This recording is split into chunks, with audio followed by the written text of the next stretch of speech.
नमस्कार, आप देख रहे हैं न्यूज 24/7 इंडिया और मैं हूं आपके साथ रंजना श्रीवास्तव। आइए रुक करते हैं आज की कुछ खास खबरों का।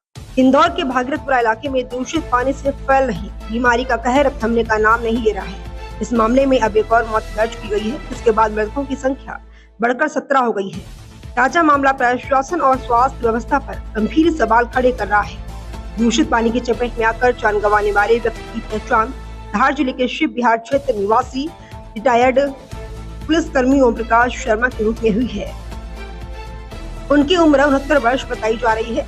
परिजनों के मुताबिक ओम प्रकाश शर्मा कुछ दिन पहले अपने बेटे से मिलने इंदौर आए थे। 29 और 30 दिसंबर के बीच भागीरथपुरा इलाके में चाय नाश्ता और वहां का पानी पीने के बाद अचानक उनकी तबीयत बिगड़ने लगी, जो उल्टी दस्त की शिकायत हुई और धीरे धीरे गंभीर होती चली गई। हालत बिगड़ने पर 1 जनवरी को उन्हें इंदौर के बॉम्बे हॉस्पिटल में भर्ती कराया गया। परिजनों के मुताबिक 2 जनवरी को उनकी स्थिति और नाजुक हो गई, जिसके बाद उन्हें आईसीयू में शिफ्ट किया गया। लगातार बिगड़ती हालत के चलते उन्हें 2 दिनों तक वेंटिलेटर पर रखा गया, लेकिन तमाम प्रयासों के बावजूद इलाज के दौरान उनकी मौत हो गई। मृतक के बेटे ने प्रशासन और स्वास्थ्य व्यवस्था पर सवाल उठाते हुए कहा कि इलाज के दौरान दवाइयों पर करीब 1.5 लाख रुपए और अस्पताल बिल में 1.25 लाख रुपए से अधिक खर्च हो गए हैं। इसके बावजूद प्रशासन ने यह कहते हुए उन्हें पैंडेमिक पीड़ितों की सूची में शामिल नहीं किया कि उनके पास इंदौर का स्थानीय आधार कार्ड नहीं है। बेटे का कहना है कि बीमारी का संक्रमण किसी का आधार कार्ड नहीं मांगता है।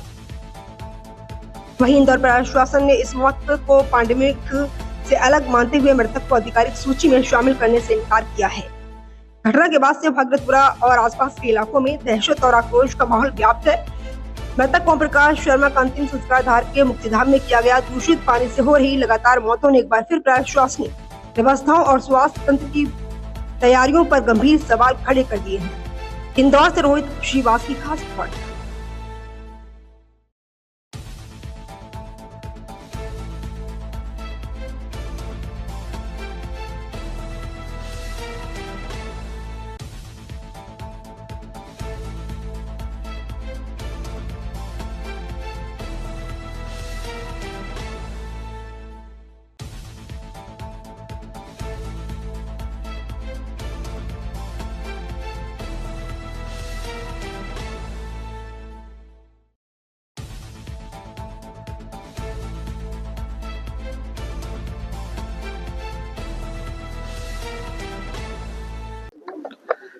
जी, 30-29 से इनको डायरिया स्टार्ट हुआ था और 1 तारीख को हम लोगों ने इन्हें बॉम्बे हॉस्पिटल इंदौर में एडमिट किया था।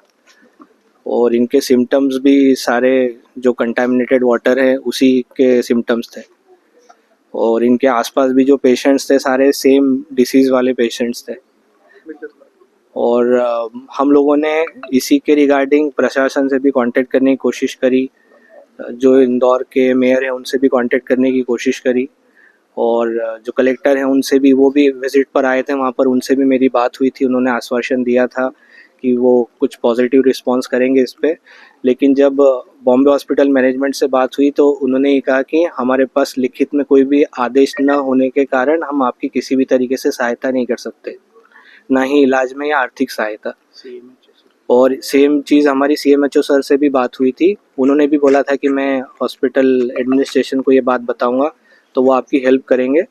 लेकिन एक उसमें टेक्निकल शायद इशू ये आया कि पापा का जो आधार कार्ड है, हम लोग मूल निवासी धार के हैं लेकिन मैं रहता इंदौर में हूँ, और पापा मेरे यहाँ पर ही आए थे, और हमारे एक और भैया हैं जो नंदा नगर एरिया में रहते हैं, हम लोग वहाँ गए थे और वहीं से हमारा भागीरथपुरा एरिया में भी जाना हुआ। हमें नहीं पता था कि वहाँ पे दूषित पानी ऐसा कुछ इशू होगा।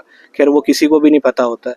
वो उस दिन जाना हुआ, वहीं पे हमारा चाय नाश्ता पानी हुआ, और शायद उसी कारण से हमारा वो जो दूषित जल था वो पापा को गया, क्योंकि इसके पहले उनको इससे संबंधित कोई समस्या नहीं थी। और अचानक से जो है वो उनकी स्थिति बिगड़ती चली गई लगातार। इतने इलाज के बाद भी जो है वो उनकी स्थिति सुधार नहीं पाई, और 3 तारीख को शाम को उनकी स्थिति थोड़ी डाउन हुई, और 4 तारीख को उनको मॉर्निंग में वेंटिलेटर पे लिया, और उसके बाद डॉक्टर्स ने अपना जवाब दे दिया। और मुझे जो समझ में आया कि उनके सारे सिम्टम्स तो वही दूषित पानी वाले ही थे। जो टाइमलाइन है जिसमें उनको ये प्रॉब्लम हुई, क्योंकि इसके पहले कोई बैक हिस्ट्री नहीं है उनकी, कोई ऐसी मेडिकल हिस्ट्री नहीं जिसमें उनको इस तरीके का इशू हुआ। 2 दिन तक डायरिया हुआ, तीसरे दिन हम हॉस्पिटल में एडमिट हो गए। और हमें इसका सब कोई बैकग्राउंड स्टोरी नहीं पता थी कि प्रशासन किस तरीके से मदद कर रहा है। नहीं, कोई भी पेशेंट जब भर्ती होता है तो वहाँ पर वो अपने पेशेंट की केयर में लगता है, न कि ये सबूत जुटाने में लगता है। तो उसमें एक बड़ा टेक्निकल फ्लॉ मुझे लग रहा है यही है कि आधार कार्ड यहाँ होने के कारण कोई ये नहीं मानने को तैयार है कि दूषित पानी वहाँ से भी पिया जा सकता है। लेकिन मेरी सिर्फ एक रिक्वेस्ट है, कॉमन सेंस के बेसिस पे, बैक्टीरिया कोई एरिया देख के नहीं आता, बैक्टीरिया आधार कार्ड देख के नहीं आता किसी भी बॉडी पे।